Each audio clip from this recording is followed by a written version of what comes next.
Start your day with Morning Edition and wind it down with All Things Considered, only on KPBS. From global headlines to local stories, stay informed, inspired, and connected. Tune in daily or listen anytime at kpbs.org. You are listening to Port of Entry. If you tuned into our last episode, we spoke to 3 young and rising female filmmakers from the borderlands whose work debuted in the Cannes Film Festival last year and touched on the challenges about being a woman filmmaker in this region of the world. Today's episode is in that vein. ¿Qué onda, Pau? Gracias, güey, gracias. That is Paulina Castro, known artistically as Paulina Casmur, a 17-time Emmy Award-winning TV producer and creative director from Tijuana. And old friend and mentor of our producer Julio. Julio's sensei, in a sense.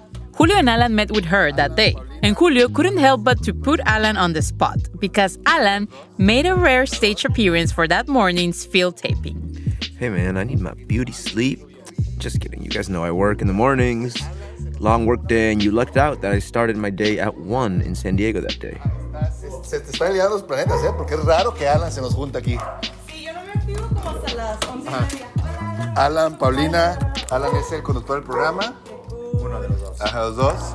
El fundador. After introducing myself to Paulina and vice versa, Paulina escorted us into her mother's home where she was visiting. Paulina works and lives in Denver, where she leads the creative department of a Spanish-language TV station. Her professional career has primarily revolved around the newsbeat. En unos minutos más llegarán noticias que más te importan y más te impactan. Las encuentras aquí en Noticias Telemundo Colorado. ¿Es futbolero o no es futbolero el Chapulín Colorado? Futbolero. And she's also a seasoned documentary filmmaker, currently looking to break into the fiction market. Estamos tratando de encontrar a Cristian de Jesús Terrazas López.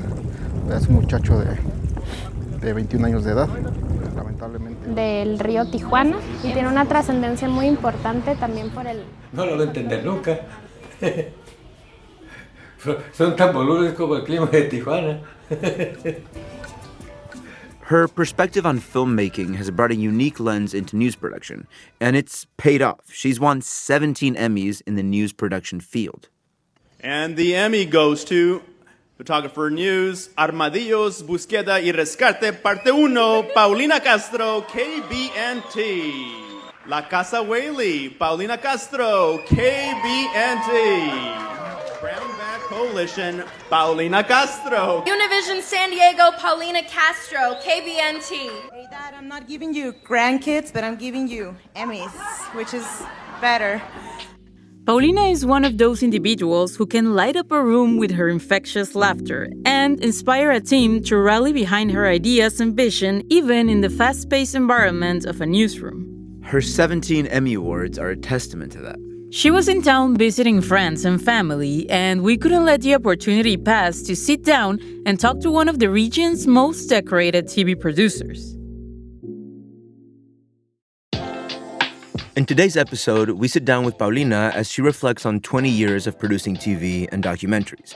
We talk about making it as a woman and borderlander in this competitive field, as well as the challenges of covering border stories. And creating a category for border issues in the Emmys. If this is your first time tuning in, we're speaking with Shapers and Visionaries of the borderlands. You are listening to Fronterizas Behind the Camera. Stay tuned. From KPBS, this is Port of Entry, where we tell cross-border stories that connect us. I'm Alan Lilienthal. And I'm Natalie González. You are listening to Port of Entry. As we entered Paulina's mother's house, the place where Paulina grew up, we were welcomed by a stunning view from its location, in the hills of the Gabilondo community, overlooking the city of Tijuana. Her mother greeted Alan and Julio at the entrance. Señora, ¿se acuerda de mí? Claro que ¿Cómo sí. está? Claro que sí. Con los lentes así como que no, pero... sí.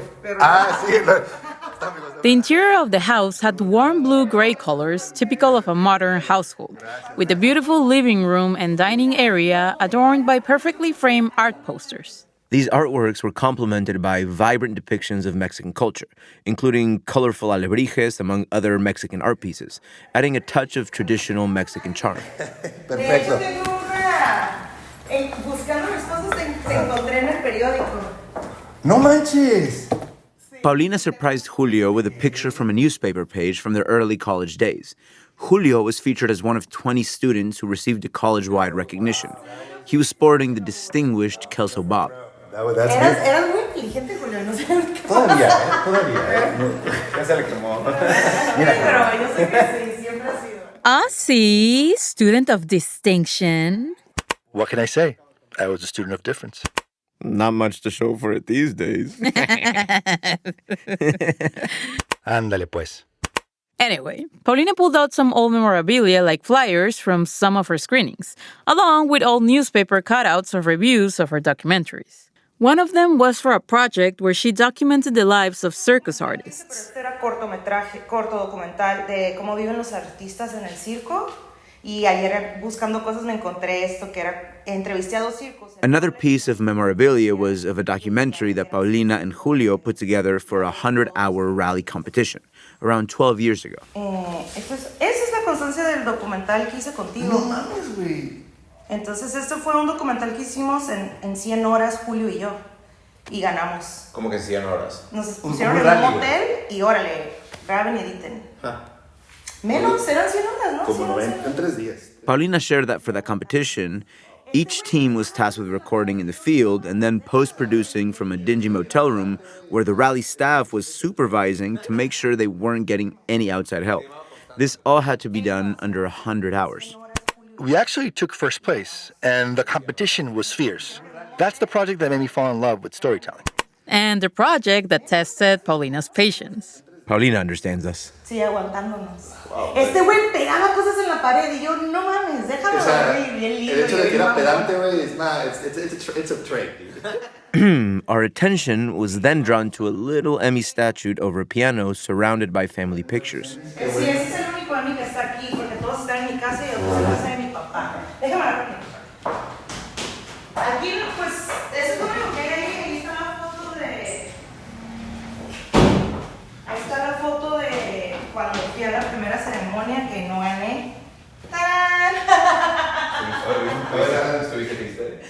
She handed us a picture of her holding her very first Emmy statue, along with the statue. Alan held up the statue, savoring the glory of winning. Vicariously, though, via Paulina's merits. Hey, a man can dream. Esto era como trabajar en Univisión, un promo de noticias. Ese es el que más estás orgulloso, ¿sabes? ¿Por qué lo tienes hasta aquí? No, porque le quise dejar uno a mi mamá y uno a mi papá cuando antes de irme a Colorado. Paulina has been nominated 35 times and won 17 of those nominations. She's virtually batting 500. Paulina mentioned she gifted one statue to her mother and another one to her dad before moving to Colorado. That one at her mother's house read, Pacific Southwest chapter of Emmy's Outstanding News Promo. She won it for a promo campaign she put together when she was working for a local Spanish-speaking TV station in San Diego. Y mañana es la ceremonia. ¿Y por qué entras ahí? Porque ahorita estoy trabajando en Colorado. Pues aquí no vas de paseo. Sí, mañana me regreso. O sea, mañana llegando me voy a la gala. Literalmente me cambio y me voy. Julio no me dio mucha información. No. Puse en el chat, pero ahí andabas en el ahí andabas con las groupies al lado. Curiously enough, she was scheduled to fly back to her home in Denver the day after we interviewed her, to make the 2025 Emmy ceremony for the Pacific Mountain chapter, the Emmy region she now belongs to. As Paulina was entertaining us, Paulina's mother was behind the kitchen counter preparing a delightful Mexican breakfast spread, which silently thrilled our producer Julio, though he tried to maintain his composure. As you may expect, he loved this warm reception. Sure did. What did she prepare, Julio? Oh, man. I mean, her mom got some of that chicharrón pork belly that you see going viral. You know, the one that looks like a baby arm that people stick into a cup of guacamole? You know what I'm talking about, right? Oh, that sounds good. Some of that charred nopalito salad, refried frijolitos, and some fresh tortillas. All with 3 different types of salsas. Green, matcha, and habanero. Y de seguro te atragantaste, como siempre. I did not stuff myself. This time. Qué mentiroso. After a bit of coffee, we jumped right into the interview. Hey, welcome to Port of Entry. Welcome to the show, Paulina. Thank you for having me. Good morning. Absolutely, good morning. Coffee's great. Vibes are good. Vibes are high. Julio looks good. Cloudy day in Tijuana. Cloudy day in Tijuana. Okay, you ready to start? Yeah. Cool. Let's You do nervous? Well, tell us a little bit about your upbringing. Where did you grow up? So I was born in San Diego, raised in Tijuana. We are in the neighborhood where I grew up. And I went to the community college in Chula Vista. So I was crossing the border every day to go to school. And then eventually I transferred to UC Santa Cruz. But the border has been part of my life. And yeah. So you've been crossing the border since you were pretty much born. Since I was born, and every day when I went to college or community college, and it's been part of, even like after when I was working, that was one of the reasons why I decided to move, because crossing the border for me was like a lot after the pandemic. Do you have Sentry? Yeah, I do. But like just the thought of investing all that energy, going back and forth, especially back to Mexico, it was a lot. So, Yeah, it can be very draining sometimes. Yeah, and you know how hard it is to live in San Diego if you don't have like the best income. So Tijuana is always the first option. Mm-hmm. Do you have any early memories of crossing the border that stick out? Yeah, I remember trying to be a rebel and fighting the border patrols all the time, not wanting to put my school bag in the machines they had. And if they were mean to someone, I would be like defending them because I was like, yeah, I'm a U.S. citizen. What are you going to do with me? Like, remove. Because you had the power. You know they couldn't really do much. That's what I thought. Of course, they will be pissed at me and be like, go to secondary inspection, and I'm like, whatever. So, yeah, and even later when I had the Sentry, if they were rude, I would be like, no, I don't think you're right. And he's like, I'm going to send you to secondary inspection so someone else tells you that I'm right. Did those experiences have anything to do with you starting to make movies? I don't know. I just feel like maybe not just movies, but just like the way I am, that I feel that I always want to be a rebel against some things when I don't feel that they are or think that they are fair. And still to like now that I'm working in a bigger corporation, I feel like it's really hard for me because in my nature is fighting against things that I don't think are fair. When did you start making movies? So the first short film I made was when I was like maybe 17, and I was at the community college Southwestern. But I had a video camera since I was 12. So I have a lot of video recordings when I was like very, very young it's really hard now to like be able to see what they have, but I have them. Like I never threw them in the trash. So when you were 17 is when you properly started making. Yeah, that's when them together. It was more formal. It was after reading the Doors biography and knowing that Jim Morrison went to film school at UCLA. And that I thought like, wow, I've been having this camera for so long and I love making short videos because we didn't have a phone. Like we didn't have that. It was like authentic. Like I really liked that. And I thought like, well, maybe I can go to school for that. So that's how it started. What was the first movie you made? It was this short film criticizing the lack of, like, ¿cómo se dice? Like lack of infrastructure in Tijuana. Like the roads were full of holes. So the idea of the short film was like I had a Range Rover that I was from like 1982, and we will go like really fast on top of like the holes, making points across the city. So it was just like I don't know how you say it, but like a way to complain about how the government was like doing everything in that subject of like roads and stuff. So because of your rebellion, do you think all your movies are a tool to call things out or to improve the things around you? You said you have a very rebellious nature to make things better around you. I feel like later I started shifting a little bit, and it was more about like the lack of a relationship or love, and my focus shift a little. But I have done a lot of like nat packages for the newscasts. And if I can show something that is not like fair, then I will focus on like a social or a community issue. But in my personal work, it shifted a little bit. Yeah. How would you describe your way of making documentaries? What makes them Paulina? Like, what's that stamp that makes them your own? I feel like definitely doing like video essays because I like to write a lot. So I write a lot of poetry, and then I make videos about the poetry that I write. And that has a lot to do with my main influences, which are Agnes Varda, Jonas Mekas, Chris Marker, that were more experimental with the documentary stuff. And I feel like the way I produce is similar to that.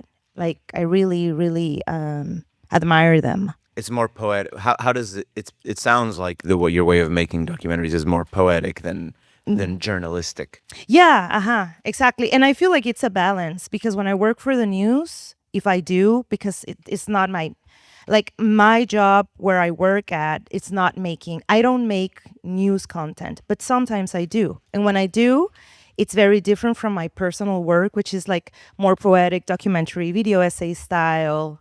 And by poetic, I mean, it's like writing something and then having images that will go with the voiceover.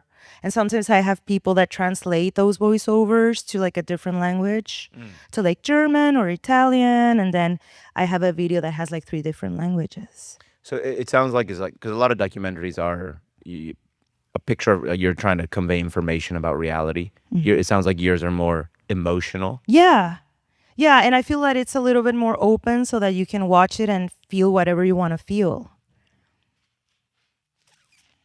Cool. How did you go from that to getting into TV production?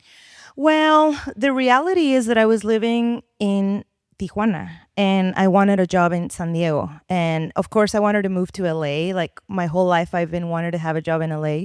But for now, it was like that was my first option. So I wanted to have a paycheck, and that meant having a job in television, right? So I started in Univision, working as a creative producer, and then I moved to Telemundo, NBC, which is a duopoly, doing the same. And then I started getting more involved with the news department. So for me, that was really cool because I really love documentary production, and that was very similar. Like I'm working for television, but I'm doing something that I'm actually interested in. Do you get to follow stories that you actually like, or do you get assigned stories? It was like stories that were assigned to me most of the time because that was not my main role. So it will be like, hey, Paulina, if you want to do this project, okay.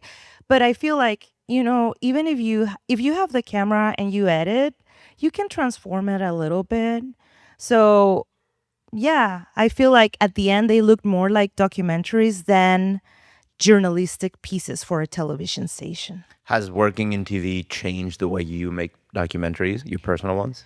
No, I feel it's been the other way around. Like I've been applying what I know and what I think it's good to TV production. Just adding some more like cinematography to them, right? Yeah. Just dry. And even now that I have better equipment in Colorado in terms of camera and lighting equipment, everything looks more cinematic.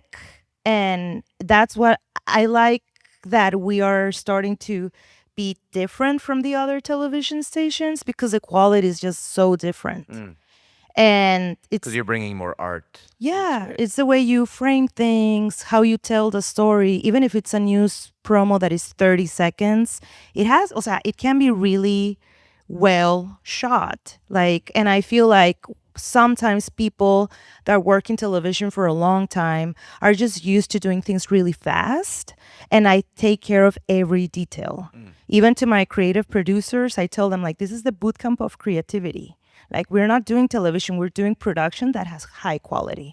Because I'm interested that our Hispanic viewers have quality in their, in the things that they watch in our channel.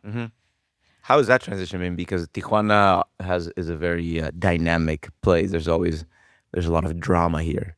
Colorado seems like it's a lot more stable. Drama because of the border?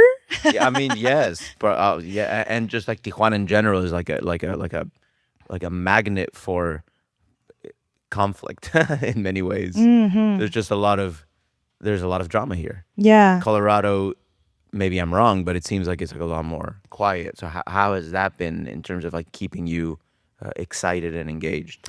I think the struggle is different because Hispanics there don't have a border, like immediate border. We have a lot of people living there from Chihuahua.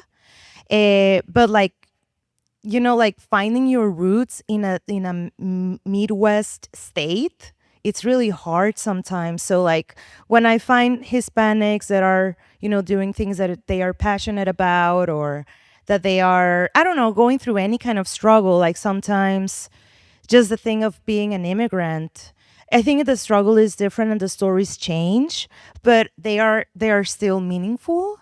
And there can be drama, right? But like I feel like nowadays with the actual or the current political situation, I feel like more than making people afraid is like giving them tools or giving them hope through the stuff that we cover and information, right? So that's our main focus. That's great. That sounds like you're the perfect person for the job. I mean, there's enough people adding fear to the world through the media. I know. I wish more people thought like that. Have you had that situation that when you're like, you know, that just we're spinning it the wrong way? It just sounds like we're trying to make people afraid. Have you pushed back and said, you know what?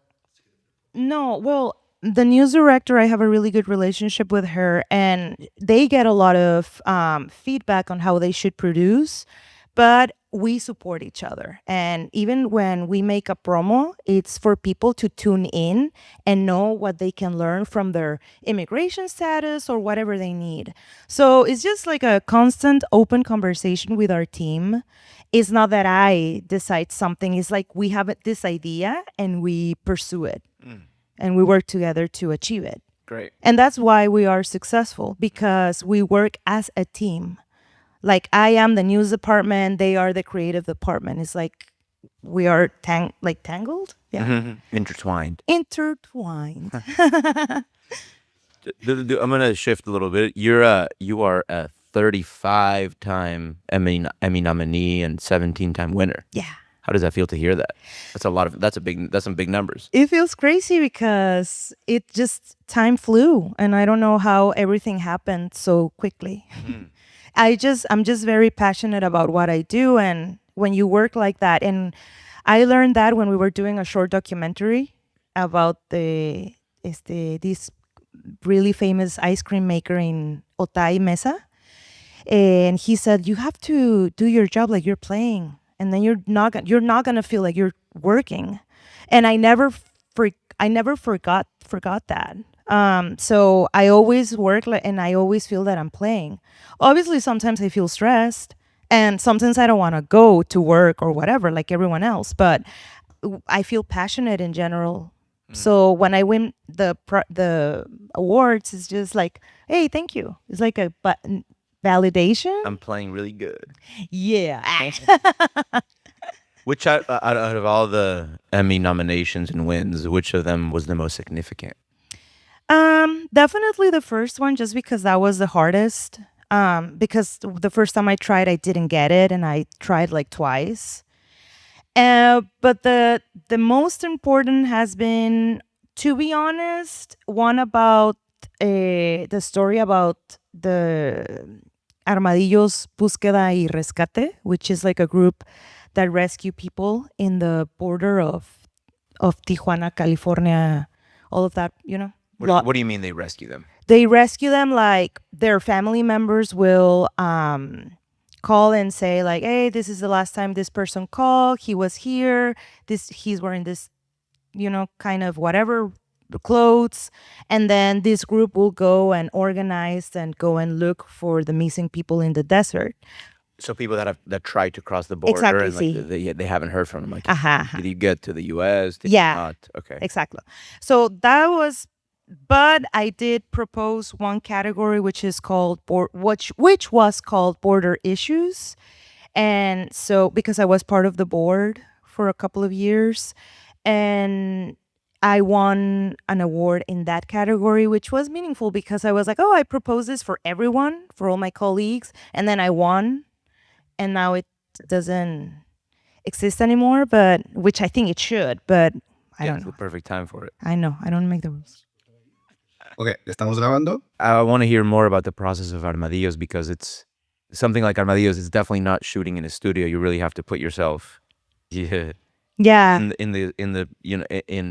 potential real danger. Like, what was that process like? It was a cathartic moment in my life because that was the first time that I actually went out to shoot, and I had to carry all of my equipment, my food, my water, because I didn't want to interfere with this group's job, which was they were looking for a young man. So we walked for like 11 hours in the desert. It was just life-changing, to be honest. And then I decided to take my car, and I had the sentry in that car, and I saw the border patrol because I got there. It was in Jacumba, which is like not far away from Tecate, right? And I got there first, and then I saw the border patrol basically like going in where I was and like looping. They didn't say anything and left, and I was like, this was really uncomfortable, but I don't know, like I'm not doing anything that I shouldn't. And of course, like 2 days after shooting the first package, my sentry got revoked, and I had to like cross the border again, like when I was in college, by feet, taking the trolley, grabbing my car, going to work for like 5 months. And I was like fighting them, like, come on, like I was doing this. I had the letter from the news director, the reason, the package, like the project, like I was working. And I understand that I looked suspicious, right? Like a Mini Cooper in the middle of nowhere with sentry. But How do they track you? They just from license plates? I think so, yeah. It was very immediate. 2 days after being there, I didn't have a sentry anymore for like 5 months. And then eventually they gave it back. They did give it back. Yeah, because I had all the reasons that I was working. And I understand that, that they don't have to give it back, but like they did. So that's Oh, that's the thing. We can talk all the shit we want, but it's good that they gave it back. Yeah, I know. Okay, you did it, but you had to put up a good fight. Yeah, I had all the documentation and the video, and so, but it was interesting, even that process. And I always felt that it was totally worth it. It was totally worth it because I feel like living in the border and not really knowing how people are trying to, to have a better life by crossing it and living in the States. And then being there for like a couple of hours and then being able to go back home and take a shower and water and eat. I was like, wait, this humbles you. Now, every time I cross the border by car, I know that, it's really hard. And the privilege that it is to be inside a car with AC, with your music, complaining about how long the line is. Come on. Yeah, I think about that a lot. Yeah, you're not walking. It's so easy to complain, and but you realize like, whoa, I can actually cross, and as soon as I cross, I can go get a burrito, or I can go get a Coke. Totally. It's like it's fine. It's not that big of a deal. It's just a little time. Yeah, for sure. We're about to listen to a clip from Armadillos, Búsqueda y Rescate. Si no venimos nosotros, como grupos. If we don't come as a group, the deaths occurring in the desert will continue to go overlooked and unpunished, which is truly disheartening. We have left our entire lives in our home countries. We leave it all behind. Only to meet the same fate as a brother is heartbreaking. Nosotros venimos el día de hoy. Today we visited the place where he lost his life. Al lugar donde quedó nuestro hermano, a dejarle una cruz. To leave a cross and offer our prayers. A rezarle. Esta es la realidad. This is the harsh truth, the somber reality, that young people are risking their lives in pursuit of the so-called American dream, which for me is not a dream at all. That was a clip from Armadillos, Búsqueda y Rescate. Can you tell me a few more stories about the process of Armadillos and some of the people you met during that process? So this group of men and women were very courageous because they were doing this like without any sort of money or pay or anything. They were just like really wanting to look. They wanted to look for the people in the desert, but I don't know. I think it was a lesson of unity and working in as a team, and also achieving things. Like, for example, they didn't find the body when we went to the desert the first time, but the second time they went and I couldn't go, they found this young man. He was dead. And then the third time I went with them, and it was like, we just want to go there again to make sure that his body is not there anymore. And making sure of that was walking like 12 hours steep in the desert. And it was like 120 degrees. It was like really hot just to make sure and to put a cross. So you like I was able to see how serious they were about just helping the families feel better about losing their loved ones. Like, hey, and it's crazy because two things that I learned from that experience was that the only smell that you find in the desert is just the smell of death, which is dead animals or dead people. And this group of persons were able to like use their nose to follow where the bodies were. So it's just very extreme. And everything is trying to attack you, like the plants, the animals. It's like nothing there is soft, So that was like, it was a good experience, and it was, to learn about contrast and of the environment. Like, we live so close to the beach, and then this extreme reality just 2 hours inland. Yeah, and the same with other stories, like here in Tijuana with the pollution of the river, that the people that live in the river live a very different story from all of us who are just here in the city. And the other day we were walking and we all share the same air and the same city. Totally. But it's a totally different life. And like, then you see how the hospital is so close and it's so far away from them, because they cannot go and access healthcare. And so those kind of contrasts that are like key of the border, no? Okay. It sounds like the Armadillos process really just tested you as a filmmaker, as an artist. Yeah. Plus, I was going through like a very challenging era in my life, so I felt that I wanted to be part of like something that was, when you are not feeling super well with your life, but then you experience this kind of stories and you're like, wait, like this is harder than what I'm going through. And I don't know, it gives you perspective. So I feel that if we're artists, it's nice to have those perspectives and then center yourself again and start anew, in a way. So that process really helped you. Yeah, I think beyond the actual documentary, just refocused you in your life. And I think so. Yes. I think one of my favorite parts of your resume is you created a whole new category for the Emmys called Border Stories. How border issues? Borders. That's what it was called. Border Issues. Border Issues. It was weird. Is it? Yeah, I think so. You created a new category around border-related stories. How was that process to create a new category for the Emmys? So these were the regional Emmys. So the Emmys that we get here in California are the Pacific Southwest, and then you get the primetime Emmys, which is like bigger markets, like like nationwide stuff. But so the first thing I had to do was be a board of governor. And I decided to do that because I didn't feel represented by the board. And this happens even in Colorado, right? Like it's just mostly Caucasian instead of Hispanics trying to. So that was the first thing. And when I was there, I was thinking like, well, a lot of my peers are creating stories about the border that have nothing to do with political issues or government stuff. It's just like very specific.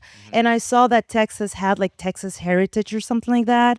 And I was like, how is this possible that we don't have something specific for the border if they are having Yeah, if Texas has heritage. Exacto. Why can we have border issues, right? Separate, because it's a niche, no sé. And so I proposed that for a couple of months, and it was a process of like 5 months because I was not like the executive board, part of the executive board. I was just part of the board, but they were able to present it to like a higher level of people that are more in charge of the national Emmys. And they make all of these smaller decisions like, oh, okay, we can do that, or no, we cannot do that. So it was approved, and that's how we include that as part of the categories for the Emmys in the Pacific Southwest chapter. But I asked, and like a year or 2 years ago, they removed it, which I think it was not the best idea, not because I proposed it, but because I honestly believe that we need that category here. Do you know why it was removed? I don't know. Sometimes it happens when not a lot of people are submitting. And if there are not enough stories, it's just like a waste of money in a way. So they think, well, we're going to remove this and they can go back to politics or government issues or whatever. So I think that's what happened. Are you gonna fight to get it back? I don't think so, because I'm not here anymore. But we can ask people to fight for it. Julio? Julio. Okay. Can you tell me a little bit about Avenida Bugambilia? Yeah. So Avenida Bugambilia was my first documentary. It was a 60-minute documentary, so barely a long one. But yeah, it was like a very personal process, and it took a couple of years, maybe like 2 years to get made, because I was experimenting with like the letters and the voiceovers and the poetic visual stuff that I spoke before. And then I decided to interview my grandma and her sister, and it took like a more complete form, and I created the documentary, like mixing the interviews with the letters. But yeah, I don't know. I think it's nice to watch it, but it's not easy because it's very, I don't know, it's like a internal journey of love and destruction and depression. Is it hard to go back and watch it for you, or is it? Not for me. Maybe because if it's hard, it's because I'm too critical, maybe, of things that I could have done better. It was your first one. Yeah, it was the first one. And it has been the only one because I shifted so much, and I've been doing like smaller pieces, like video poems and stuff like that. But for me, it doesn't have to be long to be meaningful. Like I feel like things that are short are meaningful too. So I'm short. You're not. I'm not tall. But I'm meaningful. Yeah. Now we're gonna listen to a clip from Avenida Bugambilia. I believe in love, but I have lost a bit of hope. They say it's the last thing to die. I don't know. These days, I have also found myself alone, enjoying my own company, singing to myself, touching myself, liking myself. And then I think to myself, someone is going to be very lucky the day he finds me, the day he finds me in the middle of this journey, sitting in a cantina, breathing in the air at the beach, while having a coffee, reading a book in a park, or at a party in a museum, or spending the afternoon by the sea. That was a clip from Paulina's first film, Avenida Bugambilia. What inspired you? How did that come together for it to be your first documentary? I'm sure it was. So I created the visuals for the letters first, and I had which in the documentary are chapters. So the documentary is like a book. It has an epilogo. How do you say that in English? Epilogue, chapters, and a prologue. And so every chapter is a letter. And in the middle of those chapters, I have the interviews with my grandma and her sister, which were the ones that my grandma was sending the letter. Okay, so my grandma got divorced in the 50s. Oh, it was your grandma. Yeah. I just thought it was some random lady. No. That makes a lot more sense. So my grandma got... I didn't say that before. Yeah, you're right. No, she got divorced in the 50s and she decided to travel to Europe after that because it wasn't very usual that happened in that time. So when she was there going through all these emotions, depression and internal processes, she started writing letters to her sister in Tecate. So the documentary is about a selection of 10 letters. And in the middle of those, of a voiceover reading the letters and showing visuals that go with that, is the interviews of them telling how was that moment in time for them as sisters, like to live, the separation and missing one sister and being sad that she was going through, all of that and stuff like that. So it's kind of personal. I feel like people can relate because we go through that. Like we all go through heartache at some point in our lives. But yeah, it's just like a long, deep. Did your grandma get to see the film? No, she didn't. Her sister did. The one that was receiving the letters? Yeah. How did your family take the movie? I think they feel grateful that it exists because I had a really good connection with my grandma and she passed away and I literally forced her to be on camera. Like I didn't ask permission. I was like, I'm going to put the camera here while you're drinking your coffee. And I was just shooting and every time. She had no idea what was going on. She knew that I was shooting because I told her, but she didn't know that I was going to use that for people to look. And now that it lives in YouTube or Vimeo, whatever. So, people used to be more private.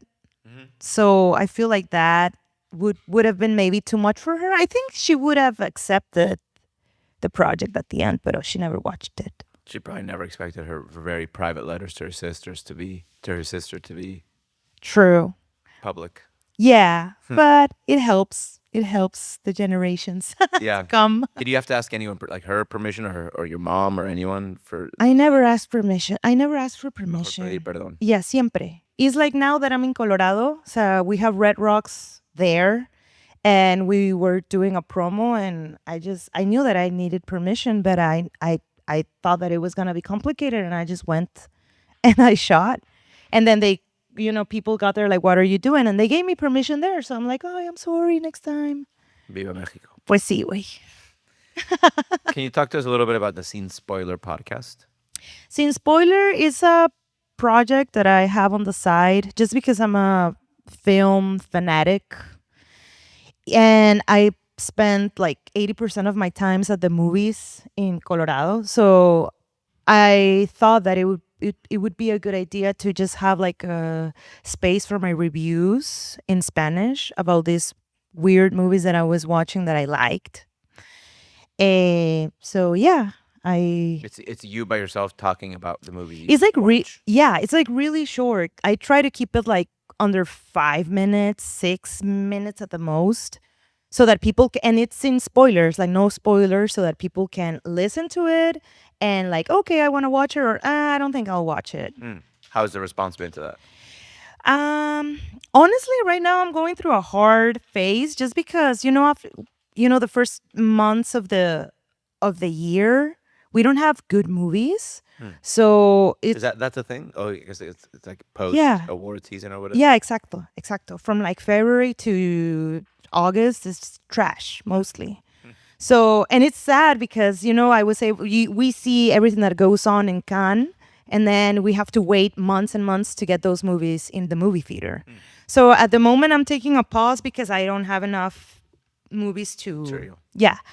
Pero I started doing that just to keep myself sane, to be honest, because I just want to do films and be in the film world, and television is just so different, which I enjoy, but it's just a different world. Have you thought about going into fiction filmmaking, not documentary? See, and that has been like how do you say, like when something is tormenting you? It's tormenting me because I'm like, okay, I should write a script, but at the same time, it's just hard. Like I don't see it. So what I started doing right now is just writing a short story. And I started this like two 2 weeks ago because I had everything in my head. I'm just gonna start writing, and then if I finish, I can make that into a script, and then I see what I do. But I feel like step by step, because if I just think about a script for a feature film, it feels like a lot. Yeah. Like I don't. One step at a time. Sí, exacto. Nada más necesitas like momentum, no? Yeah. So I prefer to write 5 good pieces of paper than like trying to write something that is just chaotic in my brain, at least. What are some of the biggest lessons you've learned in storytelling or filmmaking throughout the last almost 20 years now that you've been making films?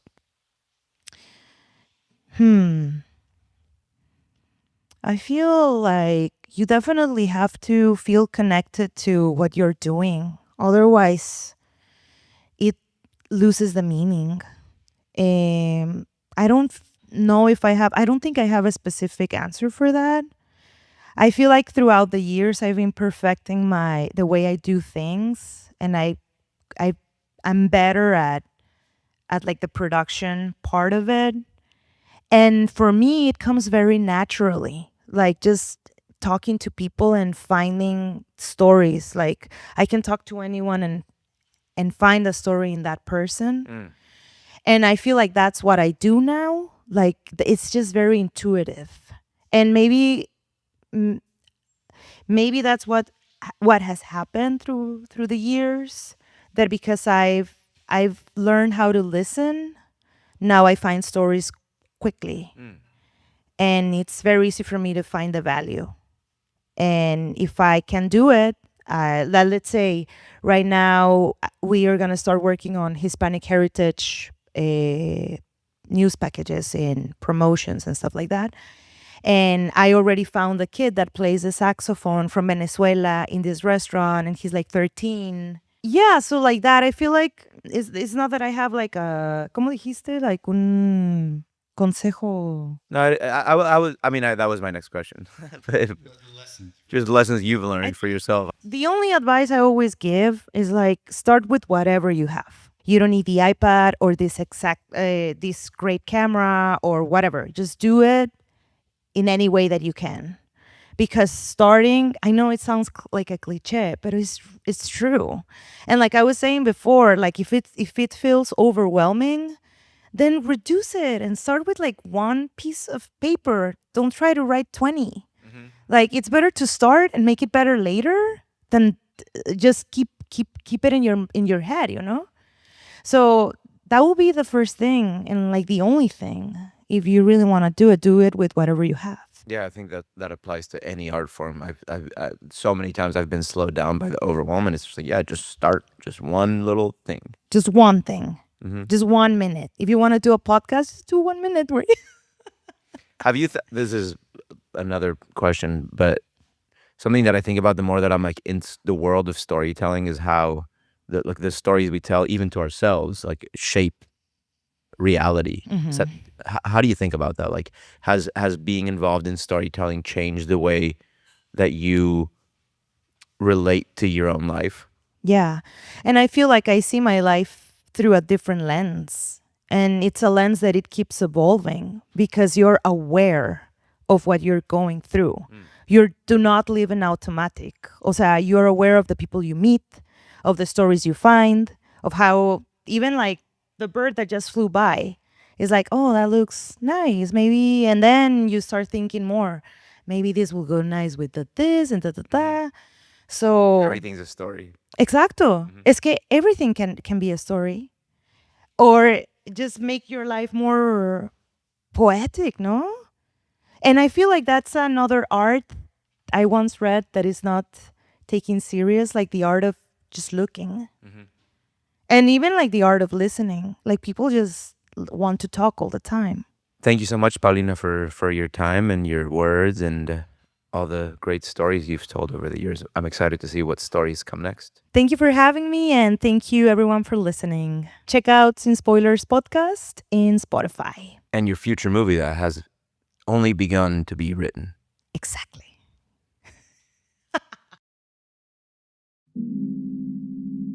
Paulina's story highlights the possibilities for women aiming to make an impact in the TV and film industry, even if the path isn't an easy one. Like Marla, Marintia, and Nicolasa, from part 1 of this special, Paulina encountered challenges inherent to being a woman and filmmaker from Tijuana. But nonetheless, they are all making significant strides in an industry where women still direct only a small percentage of films in Hollywood and Mexico, as evidenced by stagnant statistics in 2024. Despite these challenges, these talented filmmakers have successfully established their unique voices and stories in a male-dominated field. And in Paulina's case, despite being targeted by the Department of Homeland Security, their determination stands as a testament to the power of self-belief and pursuing a worthy cause. When you have purpose, there's no need to feel afraid or hold back. Instead, let your resilience shine. That's the message I wanted to share with you with these 2 episodes. What I felt over the last 30 years of my life, both as a fronteriza and as a woman in the arts. These successful women are proving that impactful filmmaking can transcend geographical and gender boundaries, blazing the trail for future generations of girls who dream of making it big on the big screen.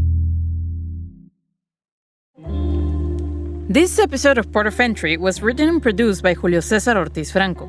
Adrian Villalobos is technical producer and sound designer. This episode was edited by Julio Ortiz Franco. Lisa Jane Morissette is Director of Audio Programming and Operations. This program is made possible in part by the Corporation for Public Broadcasting, a private corporation funded by the American people. Soy Alan Lilienthal. Y yo soy Natalie González. Nos vemos pronto.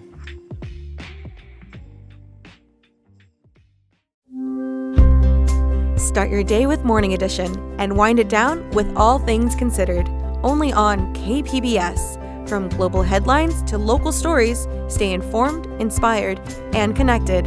Tune in daily or listen anytime at kpbs.org.